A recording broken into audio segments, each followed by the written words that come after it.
আপনারা নাম দিয়েছেন অপু বিশ্বাস, আপনারা আমাদের খালিদ কুইনের নাম দিয়েছেন। আমরা তো এই কারণে এসেছি যে ভালো একজন আর্টিস্ট। আচ্ছা আমি বলি একটা জিনিস। আমরা বলি কেন ব্যবহার করলেন? আচ্ছা আমরা বললাম আমরা সবারই ছবি ব্যবহার করছি এবং যাদের ইনভাইট করছি। আর আসলে সত্যিকার অর্থে আমরা যারা পাবলিক ফিগার তাদের ছবি ইউজ করার জন্য কি কোনো পারমিশন লাগে? আমি তো দেখি যখন যেখানে ইউজ করে ফেলে। যেমন আজকে আমি একটা পার্লারের ফটোশুট করলাম, ব্রাইডাল ফটোশুট। ওই সেম ছবিটা অনেক জায়গায় পার্লারে, ঢাকার বাইরে বিলবোর্ড করে টানিয়ে রেখেছে। এটা কিন্তু প্রতারণামূলক, এটা সত্যিকার অর্থে প্রতারণামূলক। কারণ উনি তো আমাকে সাজায়নি, এবং ওই ছবিটা দেখে যখন যাবে কেউ ওই পার্লারে সাজতে, সেই পরিমাণ সাজানো তো তারা পারবে না দিতে, তখন কিন্তু আমরা প্রতারণার শিকার হই।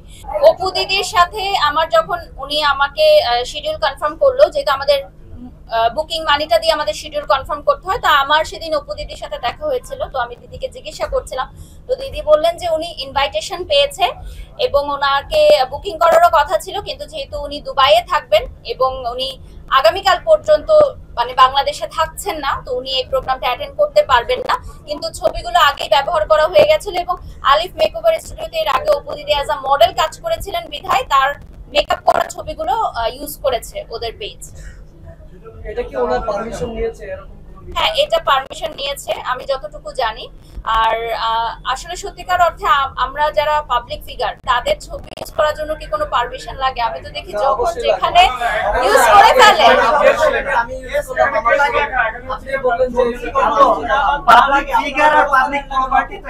এটা হচ্ছে আলিফ মেকআপ স্টুডিওর যিনি কর্ণধার, উনি ভালো বলতে পারবেন উনি কাদের ছবি ব্যবহার করেছেন। আমার ছবি উনি ব্যবহার করেছেন, আমি এসেছি, আমার সাথে ওনার প্রফেশনালি কথা হয়েছে। এখন অনেকের সাথেই হয়তো কথা হয়েছে বন্ধুত্বের খাতিরে বা রিলেশনশিপের খাতিরে, বলেছে আসবে, অনেকে টাইম মেনটেন করতে পারেনি, অনেকে দেশের বাইরে চলে গেছেন। তো এই বিষয়গুলো অবশ্যই নেক্সট টাইম মাথায় রাখার জন্য আমি বলবো আলিফ আপুকে। এটা যেহেতু ওনার ফার্স্ট গ্র্যান্ড লঞ্চিং, সো এখান থেকে হয়তো উনি ছোট ছোট বিষয়গুলো শিখবে, পরবর্তীতে উনি এগুলো শুধরে নেবে। আপনারা পাবলিক ফিগার, আপনাদের ছবি অনেক জায়গায় ইউজ করা হয়, বললেন অনেক প্রোগ্রামে ইউজ করা হয়, সেক্ষেত্রে আপনাদের অনুমতি জানিয়ে ইউজ করা হয়, সেক্ষেত্রে কোনো ব্যবস্থা নেন না কেন? আমি অলরেডি একটা এক্সিবিশনে ব্যবস্থা নিয়েছি। আমার যে লয়ার আছেন আমাদের প্রোডাকশন হাউসের, উনি কিন্তু অলরেডি একটা এক্সিবিশনে আমি আমাদের আইন শৃঙ্খলা বাহিনীর ফোর্স পাঠিয়েছিলাম, কারণ উনি আমার ছবিটা ইউজ করেছে যে আমি সেই এক্সিবিশনে এসে লাইভ করব। তো এই বিষয়গুলো আমি আমার তরফ থেকে করি। এখন যারা করেন না, এটা তাদের ব্যক্তিগত ব্যাপার।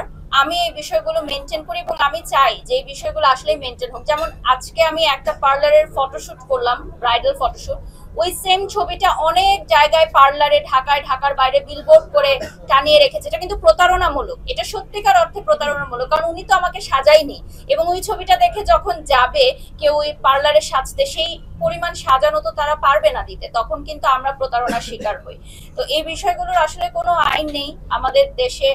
দেখা যায় যে আমাদের ছবিগুলো নিয়ে অনেকে ব্যবহার করছে। তো এই বিষয়গুলোতে আরো কঠোর হওয়া উচিত বলে আমি মনে করি। এই যে আজকে যে একটা প্রতিষ্ঠানে শুরু হলো এইভাবে, এই ধরনের ইনফরমেশন দিয়ে, এটা কি আসলে প্রতিষ্ঠানটির জন্য ভালো হবে? যেটা আপনি বলছিলেন যে প্রতারণামূলক প্রচার যে করে, এই প্রতিষ্ঠানের শুরুতেও তো কিছুটা ওইভাবে হচ্ছে না। এটা আসলে ভালোবাসার জায়গা থেকে হয়তো উনি ছবিগুলো পোস্ট করেছেন। অপু বিশ্বাস দিদি যেহেতু এখন দেশের বাইরে আছেন, এই জন্য উনি আসতে পারেনি, না হলে তো অবশ্যই আসতেন। ধন্যবাদ। আপু একটু উপরে আসবেন আপনি? আমি উপরে কিভাবে যাব? তো আমরা জানি যে তারা আসলে এখন দেশের বাইরে চলে যাবেন। মিষ্টি আপু আজকে আসার কথা ছিল, আপনাকে আগে কনফার্ম করেন নাই যে উনি থাকবে কিনা? ওনারা ছিল, বলছিল যে থাকবে। ভাইয়া আমি বলি দাওয়াত দিয়েছি, ওনারা আসতে চেয়েছে। ইভেন ওনারা যেহেতু বাইরে চলে গেছেন, ওরা 2-1 দিনের মধ্যেই আসবেন। ঠিক আছে, তো আসলে আমরা অবশ্যই আপনাদের আবার আজকে নাও দিবেন আপনি বিশেষ করে যারা আপনাদের অর্গানাইজার। সরি ভাইয়া, আমার সবাই জানে যে আপনি ইন্টারনেটে ছিলেন, এখানে আপনি কেন ছবিটা ইউজ করলেন? না বাড়ি সামনে আসতে হবে, বাড়ি সামনে সবাই একজন আসুন না, কথা বলেন না, সবাই একটু আমি আগে সরি বলছি ভাইয়া। এখন আপু এসেছে, একটু আপুর ইন্টারভিউটা নেন, দেন আমরা ওটার ব্যবস্থা